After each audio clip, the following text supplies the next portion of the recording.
Cześć, tu Bartek Czeka ze strony universeofmemory.pl i .com. Nie trzeba wybitnego obserwatora rzeczywistości, żeby zauważyć, że alkohol czyni nas sennymi, a bardzo duże dawki alkoholu nie czekają nawet, żeby człowiek sam zasnął, tylko dają obuchem w głowę.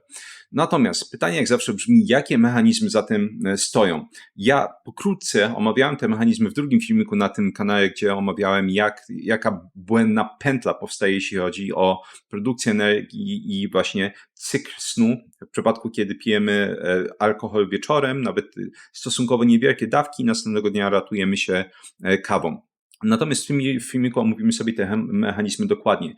Dlaczego to jest ważne? Po pierwsze, oczywiście, żeby dowiedzieć się czegoś nowego, ale uważam, że co ważniejsze, łatwo na takim praktycznym przykładzie, no bo każdy ma jakiś, że tak powiem, kontakt z alkoholem, łatwo na takim praktycznym przykładzie nauczyć się funkcji różnego rodzaju neurotransmiterów, żeby lepiej je poznać, lepiej zapamiętać i dodatkowo ta wiedza potem przyda się, jak będziemy w osobnych filmikach sobie omawiać, jak szybciej zasnąć różnego rodzaju takimi koktajlami, które sobie potworzyłem, między innymi ziółek i minerałów.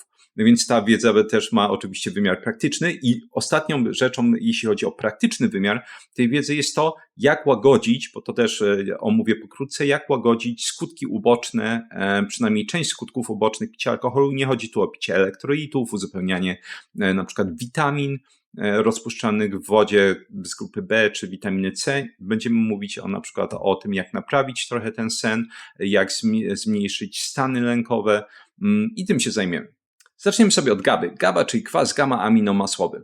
To jest główny tak zwany inhibicyjny, czyli hamujący neurotransmiter w mózgu. Już wspominałem o nim parokrotnie na kanale. Natomiast co on dokładnie hamuje? Hamuje aktywność wielu układów w ciele.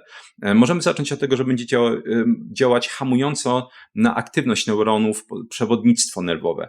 Bardzo praktycznym przykładem tego jest zapobieganie wystąpienia atakom epilepsji w momencie, w którym, no właśnie, występuje nadaktywność neuronalna, to przewodnictwo nerwowe jest zbyt dużo, wtedy potrafią wystąpić te ataki epilepsji.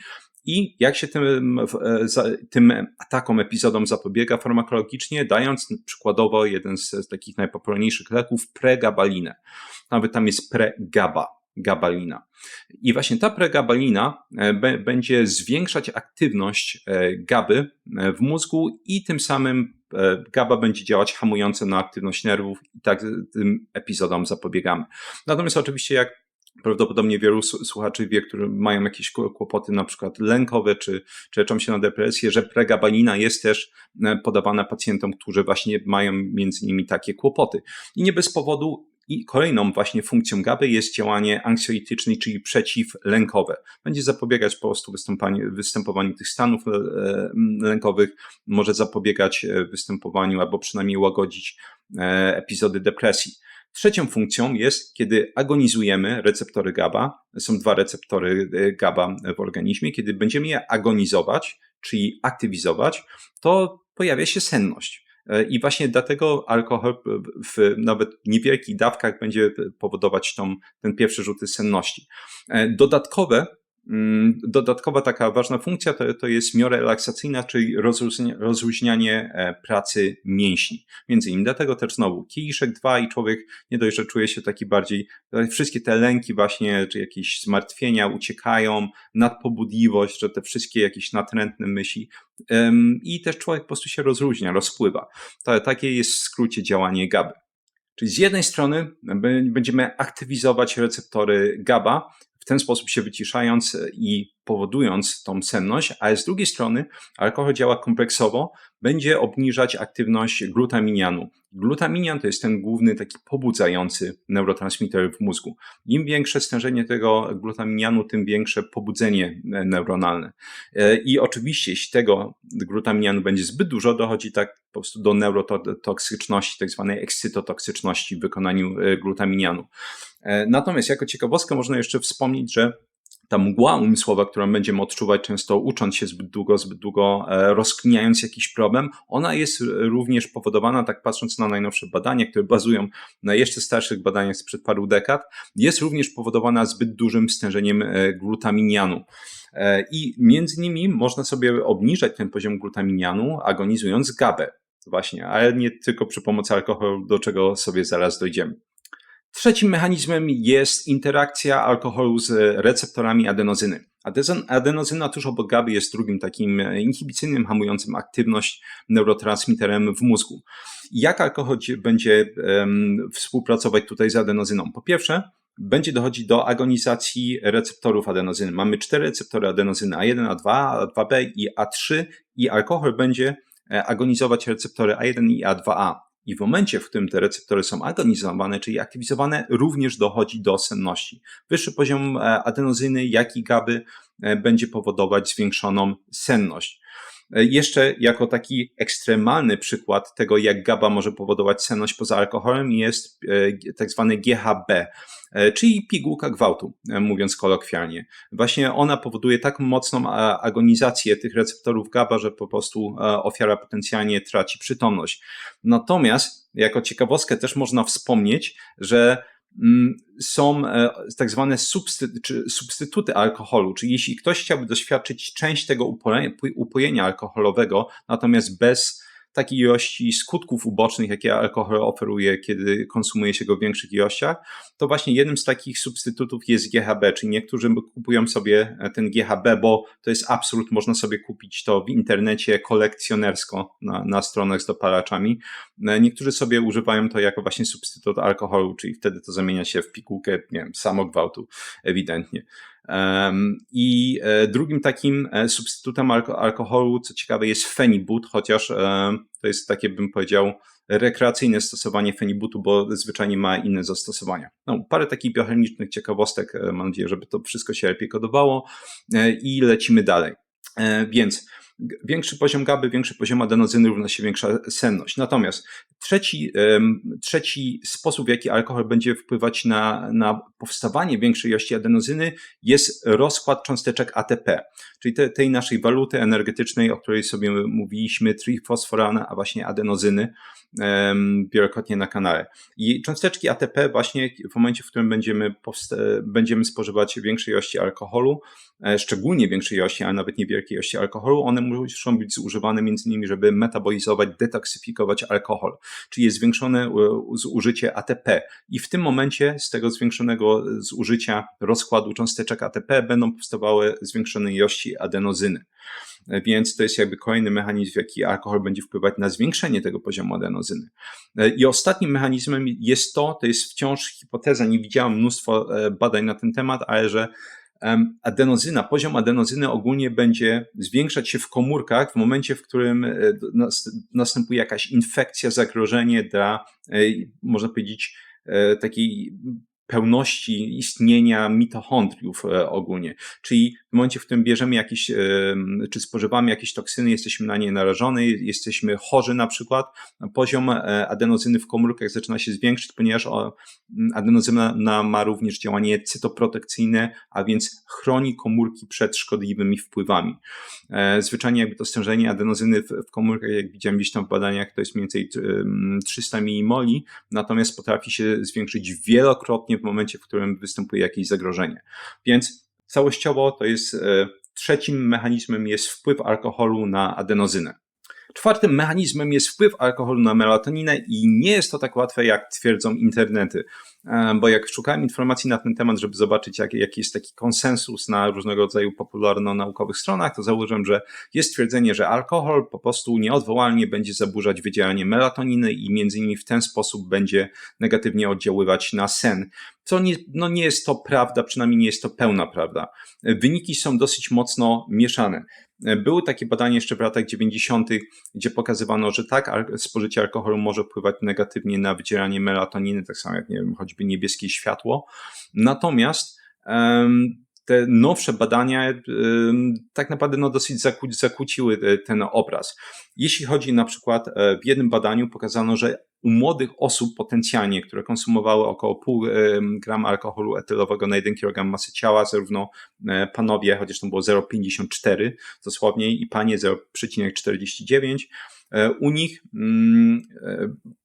konsumowali, może tak, do jasności, oni konsumowali ten alkohol poprzez w 30 minut i 1 godzinę przed pójściem spać i potem mierzono stężeniem czy wydzielaniem melatoniny u nich 140 i 190 minut po zaśnięciu i okazało się, że redukcja wydzielania melatoniny u tych młodych osób wynosiła 17 odpowiednio i 19%, czyli ewidentnie było jakieś zaburzenie wydzielania tej melatoniny i te dawki nie były małe alkoholu, one były umiarkowane. Natomiast w innym badaniu testowano dużo większej ilości spożywanego alkoholu. O jakich dużych ilościach mówimy? Mówimy o 256 gramach alkoholu etylowego. Jest to taka ilość, oczywiście można powiedzieć taka mocno imprezowa ilość, natomiast na tyle duża, że Komisja Etyki musiała zatwierdzić to badanie.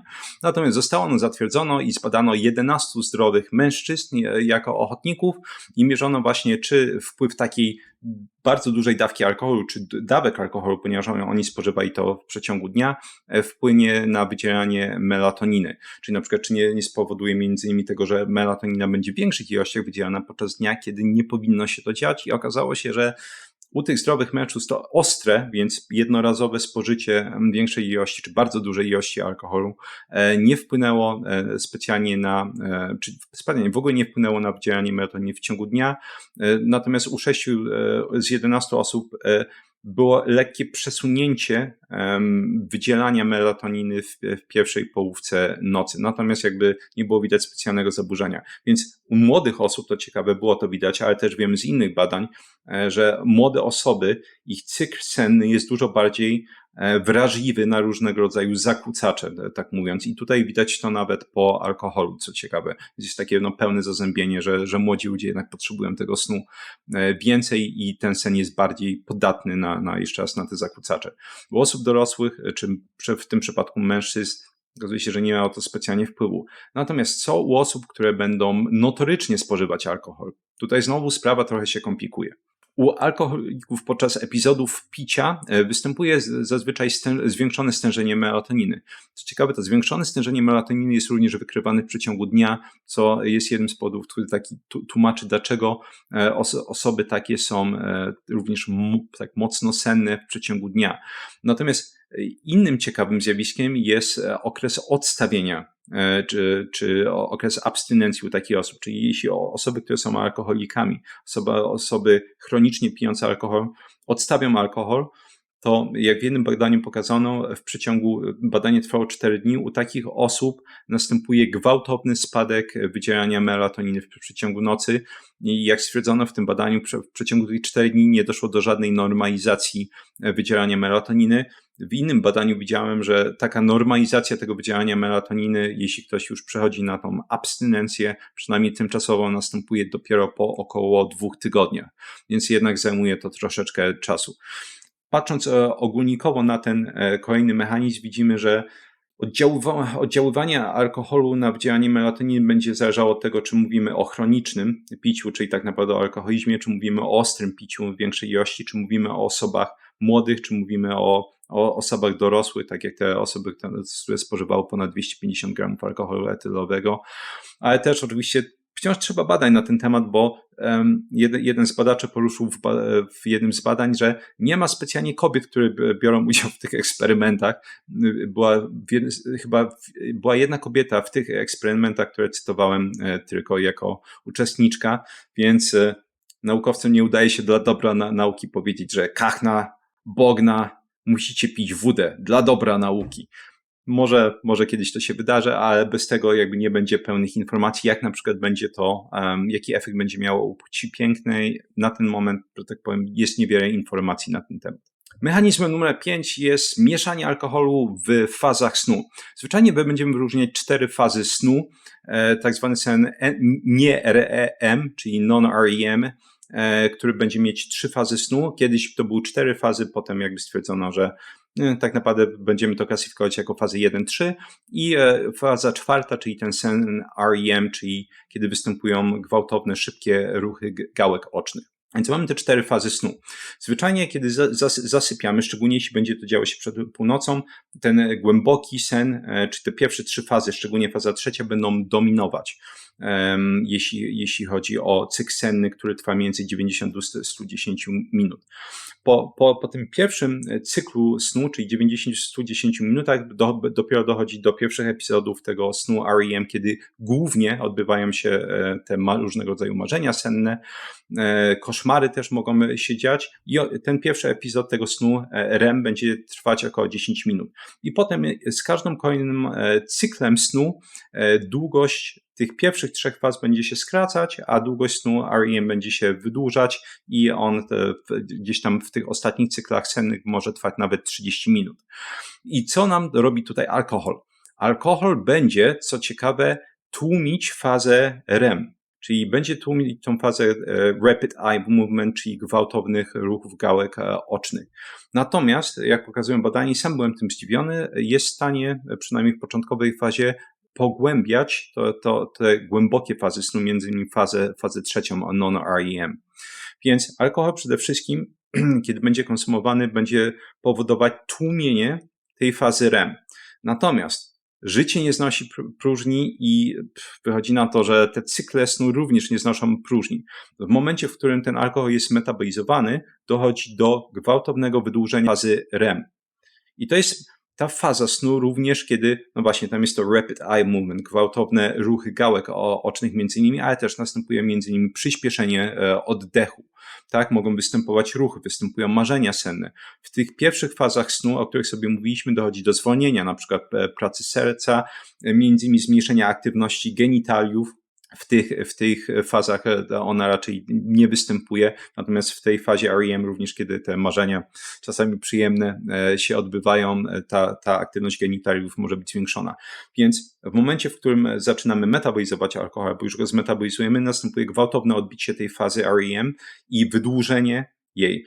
I dlatego między innymi ten sen jest taki rozjechany po alkoholu.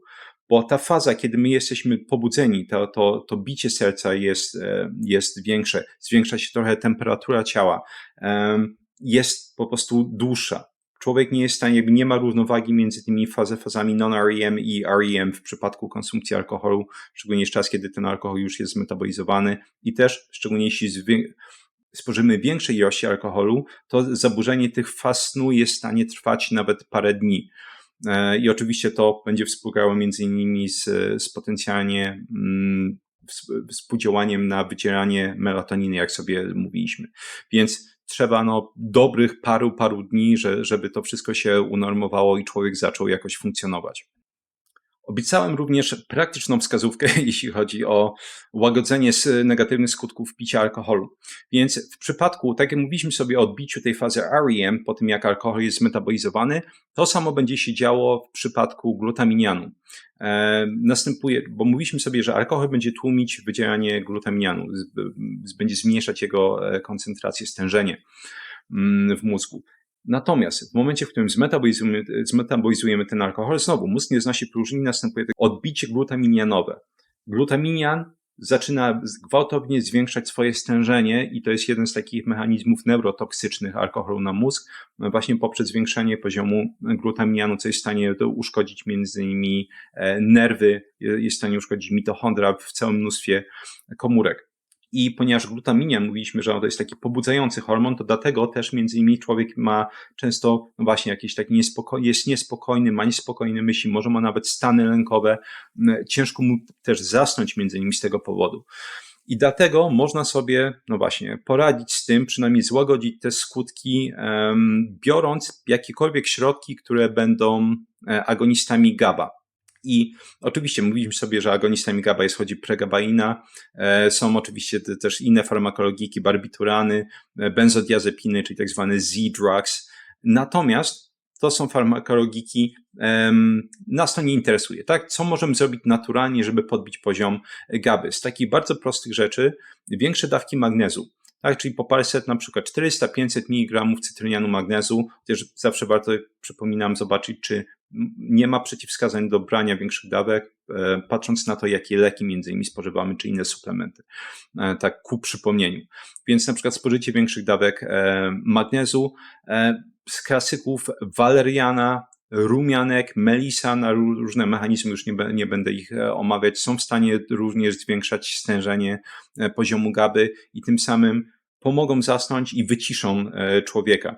Więc tak jak słyszeliśmy właśnie, że nie wiem, wypić trochę glukozy, uzupełnić elektrolity, wszystko to prawda, jeśli człowiek szczególnie nie dbał o spożycie płynów podczas picia. Natomiast dużo większe efekty, jeśli chodzi o łagodzenie skutków ubocznych, między innymi tej neurotoksyczności alkoholu, rozwalania faz snu, wpływu na samopoczucie, będzie agonizowanie GABA. Czyli, no właśnie, robimy to, co alkohol robił początkowo, tak? Bo alkohol, mówiliśmy sobie, początkowo agonizuje GABę. I to samo będą robić między innymi te zioła. I tutaj jeszcze kolejna ciekawostka, dosyć dużo dziś ciekawostek, mam nadzieję, że wybaczycie mi. Jednym z głównych powodów, dla którego clean jest taki skuteczny w łagodzeniu skutków picia alkoholu, jest to, że tak naprawdę naprawia to, co zrobił alkohol, czyli mniejsza dawka częściowo łagodzi skutki tego, co zrobiły duże dawki. Czyli jeśli mówiliśmy sobie, że mamy po dużej konsumpcji alkoholu odbicie tego glutaminianu i można go łagodzić między innymi agonizując GABę, no to alkohol agonizuje GABę. Więc innymi słowy, jeśli spożyjemy jakąś tam małą dawkę alkoholu, przynajmniej tymczasowo będziemy zmniejszać poziom znowu glutaminianu, żeby człowiek jakoś się wyciszył. Oczywiście, jeśli ktoś klinuje non-stop, jest to błędne koło, natomiast wciąż warto wiedzieć, jaki jest przynajmniej część tego mechanizmu klina, tak? Dlaczego niektórzy muszą go po jakiejś tam upojnej nocy wypić. Było tego dużo, ale mam nadzieję, że też było ciekawie. Podsumujmy sobie na szybko te mechanizmy. Czyli alkohol będzie wpływać na senność, ale również na zaburzanie snu po już zmetabolizowania alkoholu poprzez wpływ na wydzielanie melatoniny, oddziaływanie z receptorami adenozyny, wpływ na receptory GABA, obniżanie poziomu glutaminianu i zaburzanie cyklu sennego, czyli tych faz REM i nie-REM. Dzięki piękne za wysłuchanie tego odcinka. Jeśli masz jakieś pytania, jak zawsze zapraszam do komentarzy czy uwagi, swoje doświadczenia. Ja uwielbiam takie rzeczy czytać, nawet jeśli nie zawsze mam czas odpowiadać. Polecam jak zawsze moje flagowe kursy Vocabulary Labs, czyli laboratoria językowe, jak samodzielnie nauczyć się języka od A do Z, bez udziału nauczycieli i wydawania pieniędzy na książki, szkoły językowe, fiszki i tym podobne. O jeden włos za daleko, czyli jak powstrzymać i zapobiegać łysieniu androgonowej i nie tylko, też omawiam inne rzeczy dermatologiczne, między innymi choroby skóry głowy, jak sobie z nimi radzić. I Experts Incubator, czyli tak zwana kuźnia ekspertów po polsku, czyli jak samodzielnie nauczyć się dowolnej dziedziny od A do Z, stworzyć plan nauki, zapamiętać, tworzyć rozumienie oraz wdrażać taką suchą teorię, nawet bez wcześniejszego doświadczenia w praktykę, czyli jak uczynić teorię czymś praktycznym. Jak zawsze wszystkie badania będą znajdować się w opisie, również w opisie będą linki do tych kursów, jest link do mojego newslettera, gdzie można się zapisać, tam wysyłam między innymi artykuły z dziedzin takich jak pamięć, języki obce oraz analiza badań naukowych. 3 piosenki rockowe jak zawsze w pierwszym komentarzu pod filmikiem i dodatkowo Patronat. Jeśli interesują Cię te informacje, które tutaj cytowałem w tym filmiku, to dla patronów to kosztuje 40 zł miesięcznie. Są dostępne gotowe fiszki, które można ściągnąć i z takimi informacjami i przyswoić je. I te fiszki są do tego filmiku, ostatnich paru 10 filmików, więc są tam tysiące informacji, które gdzieś tam wymieniałem, które można sobie w ten sposób łatwiej przyswoić, jeśli ktoś oczywiście, nie wiem, działa w tej branży, czy po prostu czuje potrzebę rozwoju. I dodatkowo również dla patronów jest dostępne forum, jeśli ktoś czuje, że nie uzyska tutaj odpowiedzi w sekcji komentarzy na jakieś pytania, tam można mi zadać pytanie, no i tam już oczywiście ze względu na to między innymi wsparcie jest dużo większa szansa, że tej odpowiedzi udzielę. Dzięki serdeczne za wysłuchanie tego odcinka i do usłyszenia w następnym.